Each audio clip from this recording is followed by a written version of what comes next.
I thought family was a tapestry woven with love and trust. But mine? It came apart thread by thread until I was left holding nothing but the needle.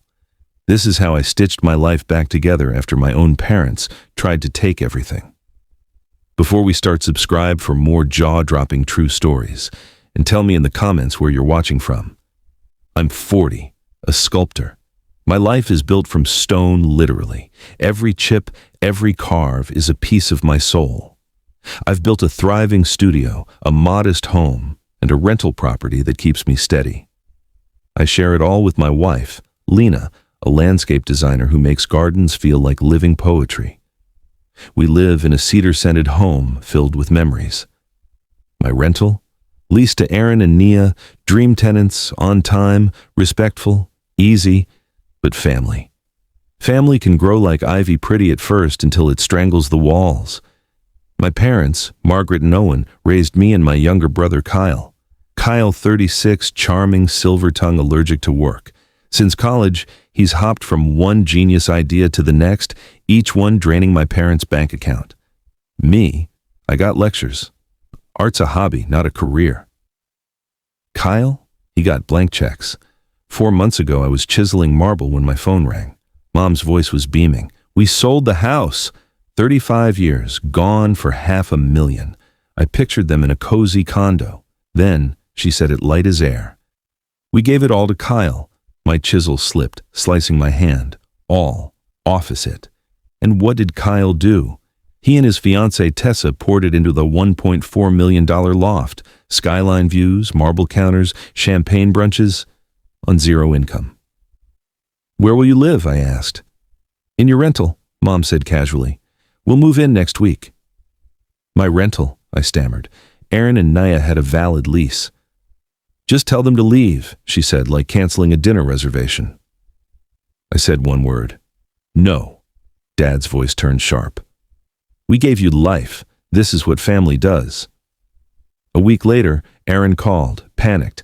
Your parents are here with bags. They say they own the house. I sped over. Mom was pounding the door. Dad stood behind her, looking like he owned the deed. You need to leave, I told them, my voice solid as stone. We've been in a motel for 3 weeks waiting for you to step up, Dad snapped. Mom's eyes filled with fake tears. You'd pick strangers over us? Neighbors peeked out, whispers buzzed, but I didn't move.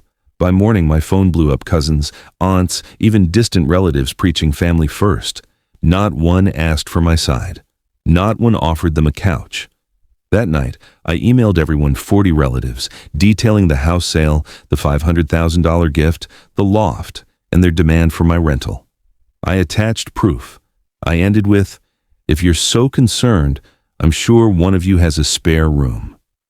Send me their move-in date. The next day, silence. A month later, Kyle's loft deal fell apart. The bank wanted income proof. His business was just a logo. The deposit, gone. The wedding, a disaster. The fancy venue canceled 2 days before. They got married in Tessa's backyard, paper plates and mascara streaks. Then, the final blow. A man named Patrick called me. Kyle had been using my name, my work, my studio to scam people out of thousands. He even forged contracts, claiming I was his business partner. I said a trap met him at a cafe. Hey partner, I said, holding the fake contract. His face went pale. I called the police. They cuffed him on the spot fraud and identity theft. My parents called me a traitor, but family doesn't steal your name and call it loyalty. I got a restraining order, changed my number, and finally, I could breathe. Sometimes the heaviest thing you can carry is family, and sometimes the bravest thing you can do is set it down.